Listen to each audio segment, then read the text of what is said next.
กลับมาติดตามรับชมข่าวกันต่อจากนี้จะให้บรรดาทานติดตามรับชมข่าวที่สำคัญและน่าสนใจจากท้องถิ่น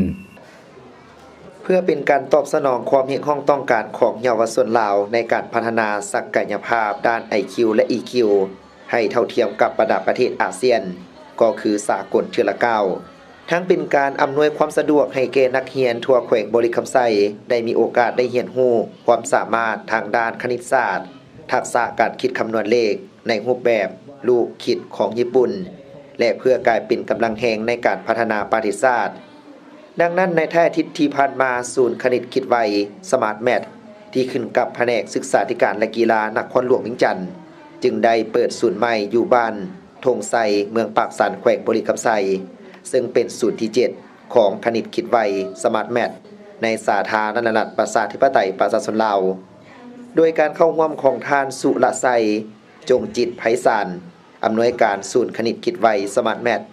ท่านโพเพชรกุลนาวงศ์คณะแผนกศึกษาธิการและกีฬาแขวงบริคำไซมีพนักงานครูอาจารย์นักเรียนพ่อแม่ผู้ปกครองตลอดฮอดแขกถึกเชิญที่เกี่ยวข้องเข้าร่วมท่านอนุศักดิ์แก้วเจริญประธานศูนย์คณิตคิดไวสมาร์ทแมทได้กล่าวว่าเนื่องจากเมืองดังกล่าวเป็นเขตชุมชนที่มีการพัฒนามีบรรดาโรงเรียนประถมและมัธยมเป็นจำนวนหลายทางคณะจึงได้ตัดสินใจมาสร้างศูนย์คณิตคิดไวสมาร์ทแมทอยู่ที่เมืองปากสันและพร้อมเปิดรับนักเรียนลงทะเบียนเรียนแล้วนับแต่มื้อนี้เป็นต้นไปและเริ่มเปิดสอนอย่างเป็นทางการในวันที่6มังกร2018มี4ห้องเรียน2ห้องกิจกรรมสำหรับห้องเรียนห้องหนึ่งแม่นสามารถรับนักเรียนได้10คนสำหรับวันเสาร์และวันอาทิตย์คือเวลา 8 โมงหา 10 โมงเวลา 10 โมงหา 12 โมงเวลา 13 โมงหา 15 โมงเวลา 15 โมง 30 นาทีหาเวลา 17 โมง 30 นาทีสำหรับวันอังคารหาวันศุกร์แม่นเวลา 17 โมง